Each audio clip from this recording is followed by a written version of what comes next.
Welcome to another episode of the Game Theory Podcast. This is episode 69. Snicker. We're adults. We're real, true adults. We're talking about resolutions. Resolutions of 2014, the ones we made last year, and 2015, things we want to do for gaming-related things. This was an interesting podcast last year, so we decided to do it again.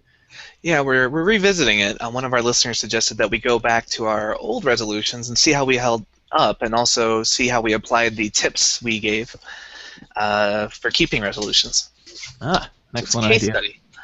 I also, in that episode, talked about how I murdered a bunny. And You did. You horrified many people with that story. So anyone that missed it, I think it's episode 16. Go back and listen to Jeremiah's horrific tale of bunny murder. In the introduction there, yeah, it was not in the show notes. Just decided to talk about it. I was not expecting it. I cried myself to sleep for the next 3 days.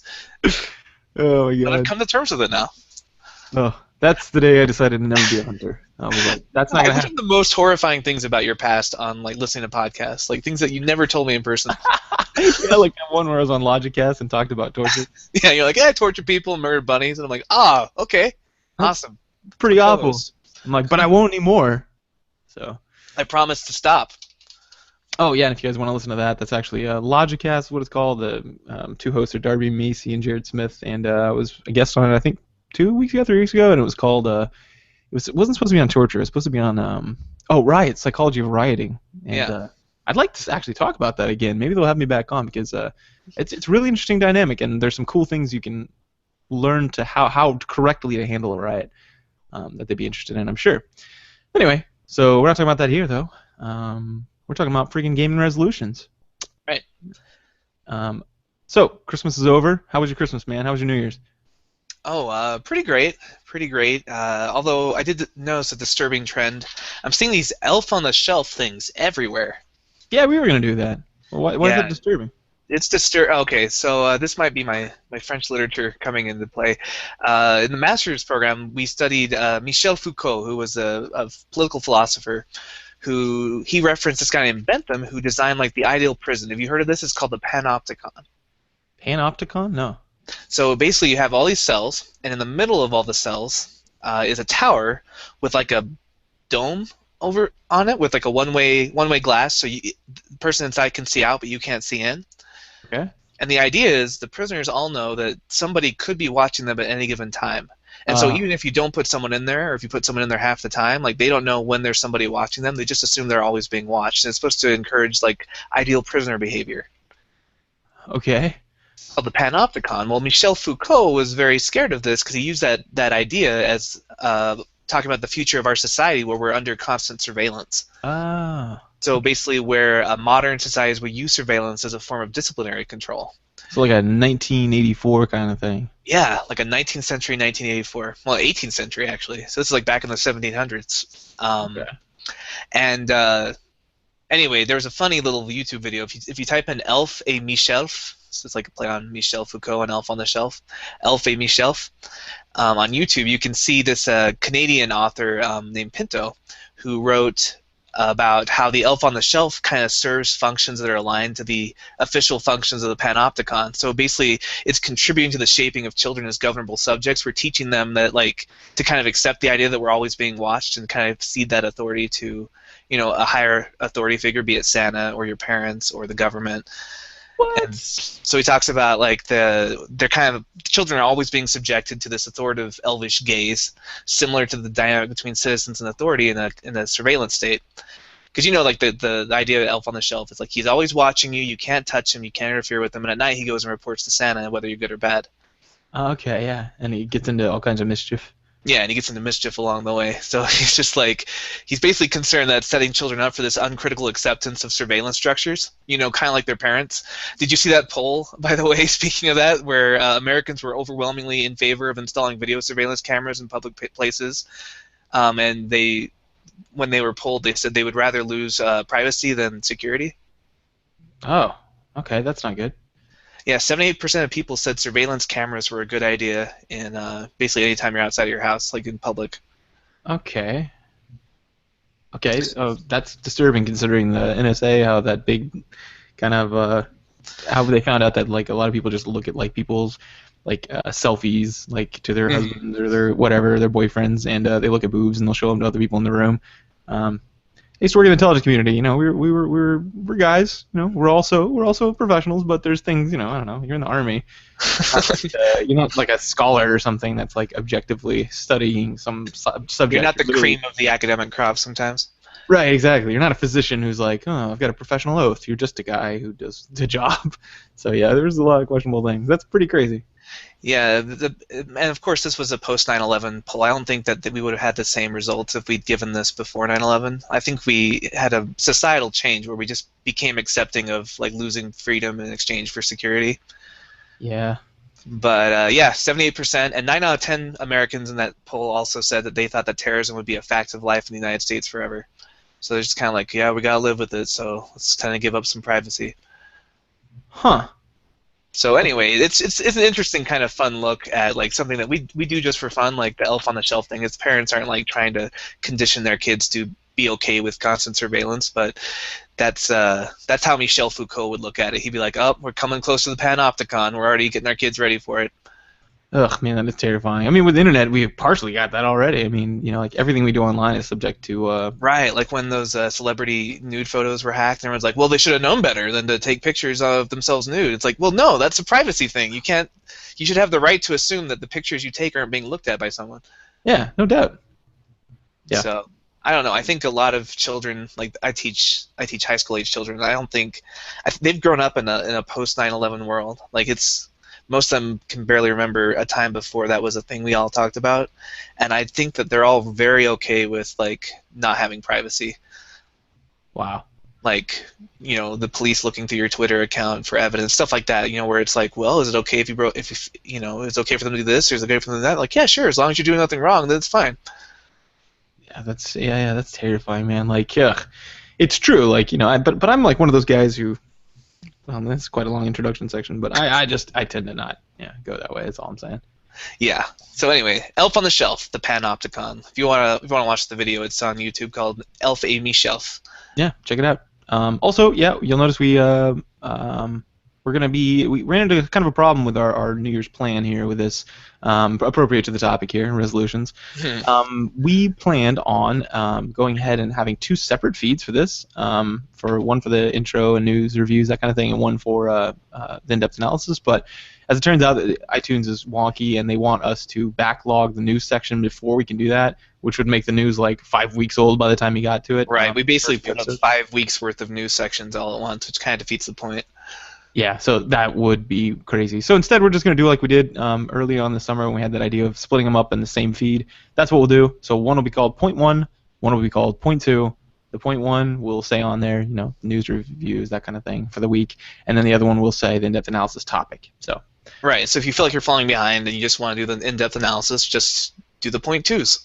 In there. Yeah, and actually, you know, when I was looking at the statistics, that's very common with our listeners. They miss a couple, they get a little behind, then they kind of they jump forward, grab the juiciest ones they can find, and then catch back up. So, yeah, we want to cater to that. So that's what there will be a pop quiz though. So if you did skip some, you might get tested on it.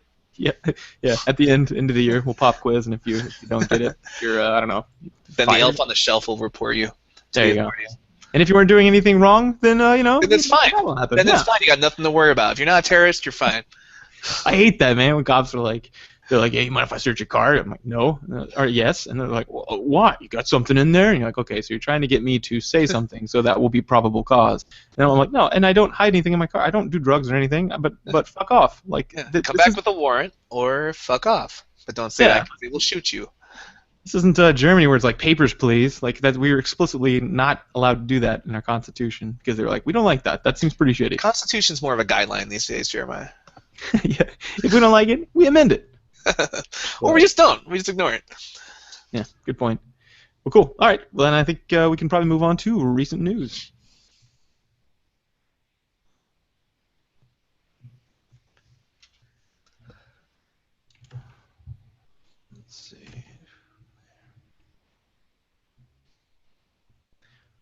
All right, welcome to the news section of the podcast where we're going to be talking about some kind of things that went on in the gaming community.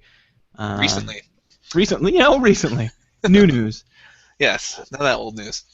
First of all, speaking of New Year's, Steam got kind of a New Year's present. Steam is the computer platform that we talk about quite a bit on here. I think it's a great program, to be honest with you. But they got reported their numbers. They're up to 8.5 million users here in 2015. That's really taken off in the past 2 years. Close to 2008 World of Warcraft numbers. Yeah, exactly. Yeah. So yeah, I mean, to think of that though, I mean, like the cultural effects of World of Warcraft doing that well, like that's basically almost Steam now. Yeah, basically lots of people are using Steam, which is great because we're big fans of their constant sales and emptying our pockets. If you're a computer gamer, there's really no sense in not doing it. But if you're not, whatever. Steam's what kind of like beyond the moral dilemma. Like Steam's kind of what got me away from piracy.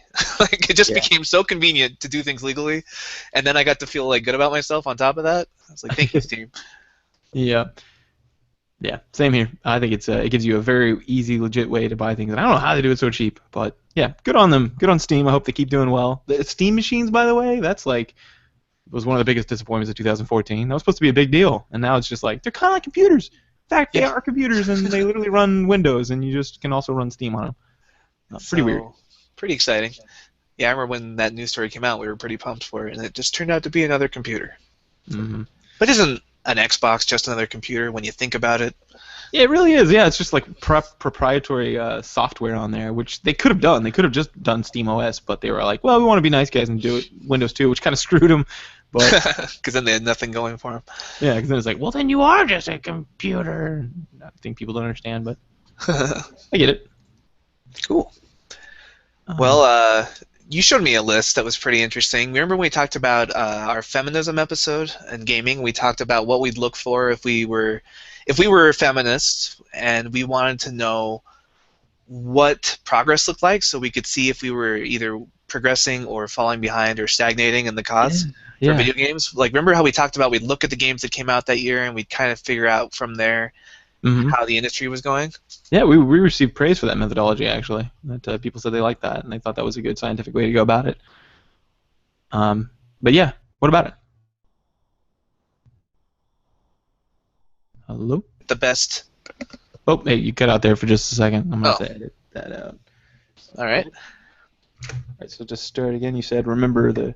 Yeah, so you sent me a link to a Polygon article where they took the best women characters of 2014 in video games, and they actually said that even though 2014 kind of got blasted as a bad year for gaming, it was a good year for women. Yes. They call it 2014 the year women characters ruled. Awesome. So they list Nintendo coming at it strong with Captain Toad Treasure Tracker and Donkey Kong Country Tropical Freeze, both featuring very prominent roles to female characters, as well as the classics like Mario Kart 8 and Super Smash Brothers. And surprisingly, the Zelda Dynasty Warriors spinoff, Hyrule Warriors, was full of women warriors, like way more females than men for most of the game. Yeah, so you got Link, but you also have Midna, you have Impa, you have Zelda, you have Sheik, you have Lana. Few more that I can't remember, but like it's just Link, and then like Ruto, female one. Oh, and then for male characters, you had Link and the King Daria, the Goron King. Oh yeah, the Bigorons. Yeah, the Bigoron guy, and that was about it for the playable characters until you unlock Ganondorf for males. So like women were very well represented in that game. And they were pretty badass. Like Zelda was taking care of business more often than Link sometimes. Wow. And, cool. That's in addition to their normal, like Samus and all that stuff that we've already talked about. But they also talk about Ripley from Alien Isolation. Like Ripley's the prototypical smart, relatable, tough sci-fi hero. Yes. And you have Dragon Age Inquisition. They actually made a point of this. They made a point of making a lot of female and minority characters in like everyday positions. So it's just a fact of life in this world. Like women are guards, women are soldiers, women are like everything men are doing. There's women in the roles too, and it becomes like truly 50-50. Like it's just flip a coin, and that's who's doing that role in this game. It's pretty interesting. So you'll have black women, you'll have gay women, like just every kind of like non-stereotype role you can think of, and they said they did that very deliberately. They're scouts, they're craftspeople, they're soldiers, they're blacksmiths, they're everything you could be. Legit. And you got like Far Cry 3, Far Cry 4, Bayonetta 2, which was a surprise hit. Yeah, yeah. And the expansion for not Walking Dead, but yeah, Walking Dead season 2, obviously, but also The Last of Us, starring Ellie and her friend, who is also a girl. Oh yeah. The expansion. That's right. So if again if we did that episode again and looked at 2014, I think we'd see an even better push in the right direction than we saw in 2013, which had such characters as BioShock Infinite's Elizabeth and Ellie from The Last of Us, the original. Ah, yes. Man, I loved Last of Us. I saw someone streaming that again the other day, and still good. Yeah, I really think despite the vitriol and the hate mongering, it seems like it's a really good year for women in video games. It is, yeah. People are obviously aware. People are obviously doing what they want to do now. And they're getting rewarded by the market. People are buying these games. Every game I listed was a huge success. Gamers gamers got a bad name, but I think they're awesome. I don't know why people shit on them. They're good people. Yeah. Generally positive reviews. Everyone's nice. People give us feedback and they're like, "Hey, love the podcast. Just let you know, here's something I do differently." It's great. Yeah, I actually talked about that. We're starting another podcast, and it's not about gaming, so I was a little worried. I was like, man, I hope our fans are as nice as our gamer fans. Yeah, I know. Gamer fans is like always positive review. Everyone's like, "Hey, let's be besties." So that's awesome. But anyway, well, that's cool. Another thing about Steam, and then I'll shut up about Steam. But it was kind of a big week for Steam. But this is kind of a weird thing. Not a weird thing. It's a trend. Okay, so there's been games that have been so when you sign up for Steam or any platform like this, you sign like a license, right, for an amount of time. Right. Well, as it turns out, things have been expiring, and they've been titles have been expiring, and instead of renewing them like they always have automatically, they're not renewing them. And so there's a lot of talk right now, like for example, Colonial Marines and Aliens vs. Predator 2. So that franchise got pulled, and people are like, "Where's this going?" Well, there's a lot of people that are pointing towards Amazon. Apparently, the CEO or CEO, top dog at Amazon, basically the guy who started it. Yeah, he's got his eyes on games now. He wants to move into that market. So there's this idea that like the Amazon Prime family, which has like instant video in there now, and Audible. And Audible, yeah, that's right. Yeah, so they're really getting into this market, which is pretty cool. So moving that virtual space of delivering shit straight to your doorstep. It's just more cost effective. Like we're not paying for packaging anymore. Yeah, very nice. No middleman. But like Malcolm Reynolds said, middlemen tend to not like being removed. Oh man. Actually, another thing on Polygon while I'm on the topic is they put out a top 50 most admirable. Is that right? Yeah, most admirable people in gaming. First of all, 50. Does that seem like a... Wait, I can't even list 50 people in gaming. I know. We run a gaming podcast. We do this, like, every day. I can't even list 50 celebrities. Yeah, that's insane. Yeah, it's so 50 people in gaming. And not just 50 people in gaming, but admirable. Not even notable, but admirable. The most admirable. So out of like hundreds of possible people in gaming, they narrowed it down to 50. So I'm excited about this. I take a look, right, and I'm excited to see who's on this. I'm like, whoa, yeah, let's check this out. Maybe someone will be here that I hadn't thought about. And the first couple were like, was it a game developer? No, first one was a game developer. Number 3 on the list was Kim Kardashian. So I instantly wait, how is she in gaming? Because of her mobile game about keeping up with Kardashians? Yeah, I don't know. I instantly lost any respect for the list and I was like, oh, well, great. Which made me sad because Mike Morhaime, I believe, the Blizzard CEO guy, when he came out and talked on BlizzCon about, stop being dicks as gamers, and that when you take that name back, like he gave a little speech, and he got great accolades for that because he's one of the only game developers that have done that, like the top dogs, Yeah. Was he on the list? He was. So it made me sad that he was. But and Anita Sarkeesian was on there too, which made me a little sad. Okay. I guess she's in gaming. I usually think of gamers when I think of gaming, but I guess if Kim Kardashian's on the list, then really anyone can be on it. Yeah. And she released a cell phone game, for God's sake. Wow.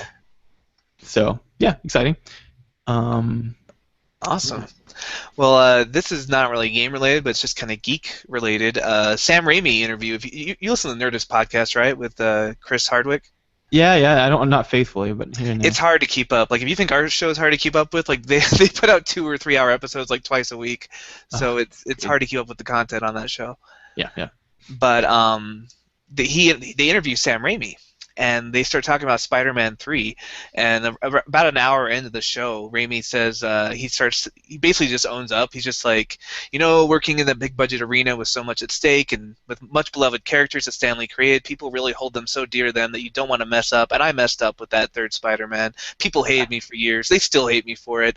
It's a movie that just didn't work very well. I tried to make it work, but I didn't really believe in all the characters, and so that can't be hidden from people who love Spider-Man. If the director doesn't love something, it's wrong of them to make it when so many other people love it. Wow. So he kind of did a mea culpa, and that's nice. I respect him more for that.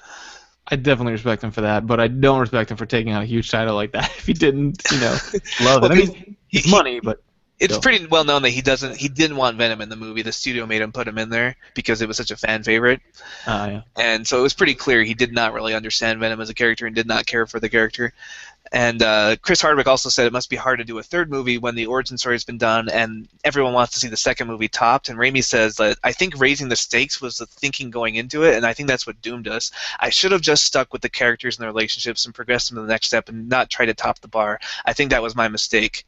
Which is just spot on. Like, that's exactly what Joss Whedon talked about with making the Avengers sequel. How, like, everybody tries to do a bigger and better story instead of just more character development. Yeah. Yeah. It'd be like if you did a sequel for your campaign. It's like, all right, so this new campaign, everyone starts off at level 30 because you're gods now.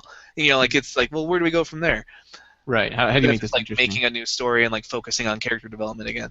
Yeah, which is actually what I'm doing. I'm making a new campaign that's kind of a sequel to it. And you guys are not going to start as gods because that would be dumb. Can we be emo jazz hand Spider-Man? You can. You absolutely can. I will kill you. But I don't know how he went from, like, everybody wanted to be bigger and better and then was like, so I decided to make emo jazz hands Spider-Man. Bigger and better. I had to make it more epic than ever before. Yeah. I don't know. Bad times. But yeah, I'm doing that. I'm following that advice. Good thing. Way to go, freaking Joss Whedon. But anyway, yeah, good. Oh, wait, do you have any more? Because I have a kind of a last one. Yeah, I got one little end one too. Let's hear yours. Oh, okay. Mine is about Patreon. If you guys have heard about Patreon, it's this website that basically, like, you can, no matter what you are, like, let's say you're a podcast or you're a YouTube series or you're anything that, like, puts out regular street content. artist or, like, a violinist, like, whatever you are. Whatever you are, yeah. Yeah, you can put out, sign up on the site. It's kind of a big deal now where it says you pay for content, or not pay, but people can donate money to you, not in the traditional sense, but in like based on what you put out. Because people before, what happened is trying to solve a problem where people before were like, hey, I'm giving you money and you guys stop creating content, and I feel like I'm gypped. Right. Well, like, let's say you raised like $80,000 and you only made like 7 YouTube videos. Like, this would get around that. Yeah, exactly. That's just off the top of my head. That may have been one of the driving forces. But yeah, this this site though gained a lot of popularity this last year, and one of it was it got up to $10 million now is being pumped into Patreon, or through Patreon, I guess, into people out there putting out content. I think this is great, man. This is like kind of like a Kickstarter type idea where, or it's the same thing, just a different modality and a different kind of function. Yeah, I mean, it's an old idea, right? Like, the patron system in the Renaissance was how artists, like, if you're a painter or a musician, like, you had patrons who were wealthy nobles who would patronize you. They would give you money to produce art because it's not something that it was like a free market kind of selling thing. Right. And so this is the kind of same thing. Like, instead of having one wealthy patron, you have a lot of Patreons, a lot of people donating maybe $1 an episode or 50 cents an episode or whatever they think they want to donate.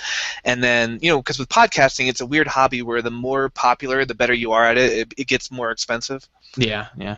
Like, as our podcast grows, like, the fees are going to go because we take up more, we're using up more bandwidth. Right. And so a lot of podcasts, the way they get around that is through Patreon. Like, people just donate money towards every episode that comes out. Mm-hmm.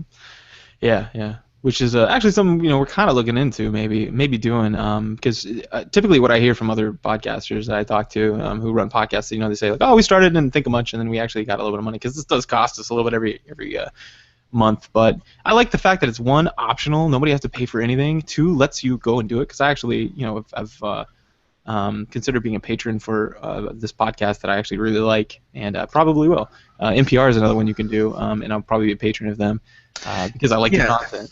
So yeah, it's like it's always going to be free, but if you want to, if sometimes people will email you and be like, hey, we like the show, is there any way we can donate money? And we're like, no, we're not really set up for anything like that. So this gives people who want to like give back something a way to do that, and I like the fact that people aren't doing it. It technically makes you a kind of like a shareholder kind of, so you have like more say. So it's kind of fun that way. I thought it was a cool idea. Yeah, a lot of the podcasts I listen to that do it will have like things like if you're a Patreon, like sometimes they'll do an episode where they interview you, or they'll they'll take requests from you to cover certain topics. Like you become kind of more invested in the show, and you can kind of help shape it. Yeah, very cool.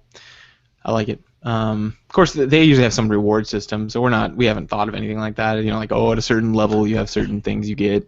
You level up. Yeah, you kind of like level up as a community member. So I don't know. It's just something we're playing with, thinking about doing to help alleviate some of our costs. But yeah, and if anyone's interested, then you can do it, and if not, then definitely don't.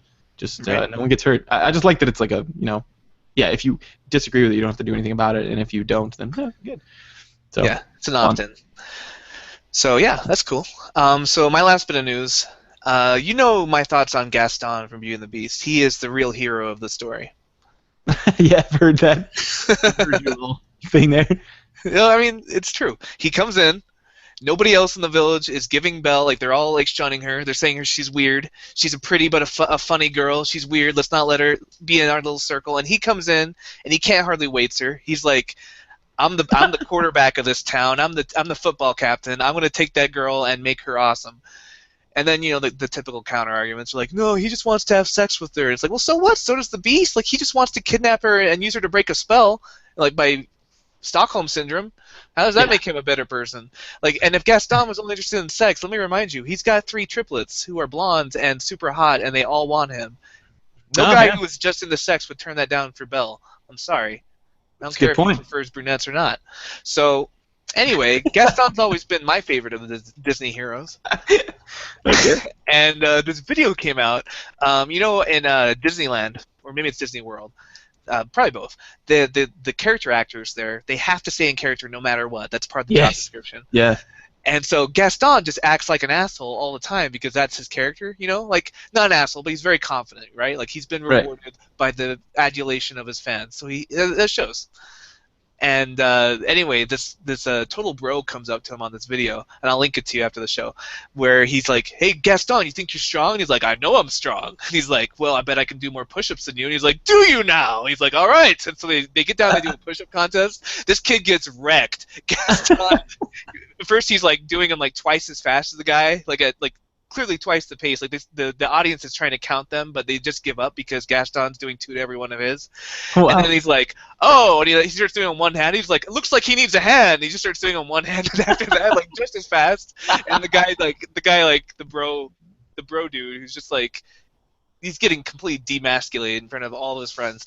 He like tries to do it with one hand and kind of like falls down and collapses. And he's like, "Oh, let's give him a hand though. That wasn't so bad.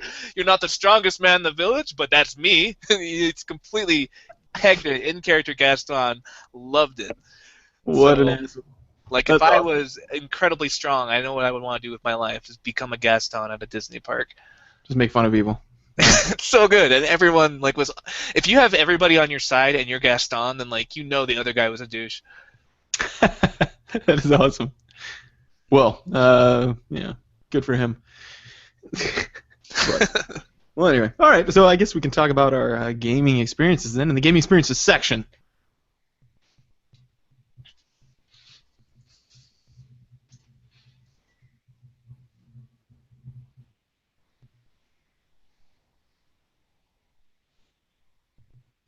All right, welcome to the gaming experiences section of the podcast. We're going to talk about things we've been playing. I know I've been playing the crap out of a game, and you've been playing the crap out of a game, so I suspect we won't have a long list, but we'll have a strong list? Yes. Well, good. What have you been playing? Well, first of all, some of our friends got into Heroes of the Storm, so we did a little bit of that last night. Yay. And, it's still fun. I think I'm starting to get the hang of it a bit better. I'm already feeling like I'm better than most people we pick up, so that's saying something. Mm-hmm. Or not saying much, depending on how you look at the random selection process. But mostly, I just noticed I'm 60 hours in the Dragon Age Origins. Wow. Still nowhere near the end of it because I'm the completionist, so I'm just getting every side quest out of the way. Every nook and cranny. All the nooks, all the crannies, I'm doing them. I'm hunting dragons. I'm upgrading my fortress. I'm sitting in judgment over prisoners I've captured. And really? Yeah, it's awesome. Like they bring you in. Sometimes you'll take people alive, or your scouts will find people, and they'll bring you in to judge, and you have to do you exile them? Do you imprison them? Do you kill them? Do you let them go? And depending on what choices you make, you get different rewards, or people disagree or disapprove of your choices. They put you in charge pretty quick. You're kind of the main man in that, or main woman in my case. But what? It's pretty fun. I'm a mage knight kind of thing. I always go for the sword and sorcery hybrid classes in these games if I can. Yes, your old affinity for blade singers. Yes, exactly. And this one's cool. You craft a hilt, and then it's called a knight enchanter, and you just have this hilt made out of lazurite. That's this weird metal, and there's no blade, and you channel the blade out of the fade, so it just appears like a lightsaber almost, just cutting people down. It's sweet. That's cool. So I've been playing a lot of that, still having fun. Speaking of lightsaber, my son and I've taught him the age-old game of that anyone in comic books or probably anything fantasy have done. Who would win, blank versus blank? Good game. And he came up with a good one today. He said one that was a complete wreckage was he said Darth Vader versus Iron Man. Who do you got for that? Darth Vader. Why? How would he win? He would just pick up Iron Man with the Force and then crush him in his own armor.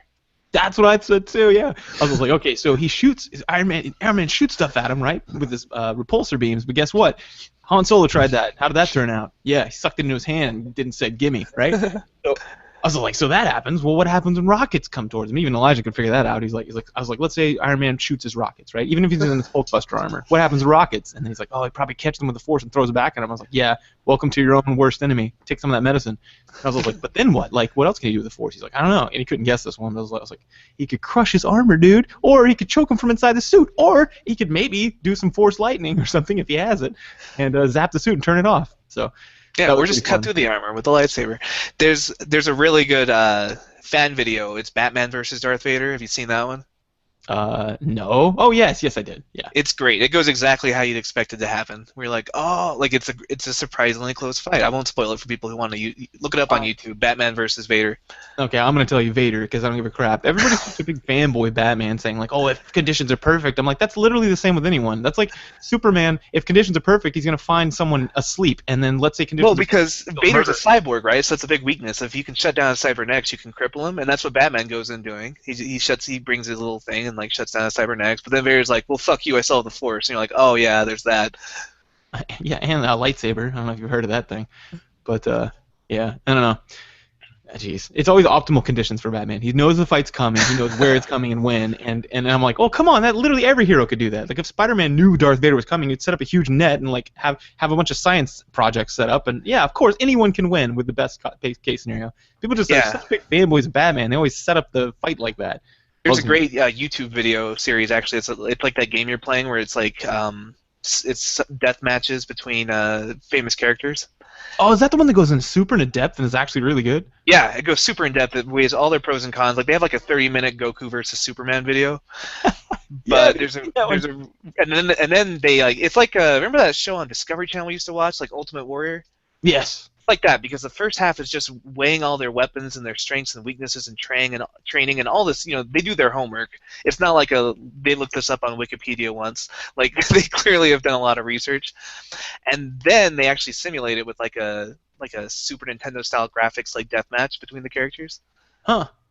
And the Batman versus Spider-Man. One of the rules for the matchups is that they just have to happen across each other, no prep time. Oh, good.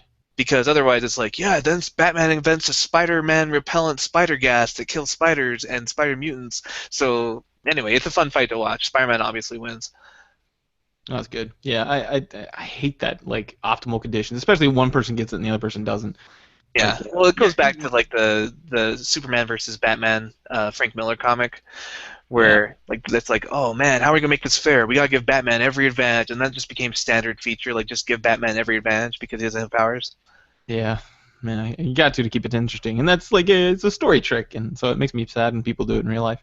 They pretend in real life that it's that way. But anyway, gaming experiences. So I've been playing the crap out of Endless Legend. you heard of that game? Just from you, I've never heard of it before.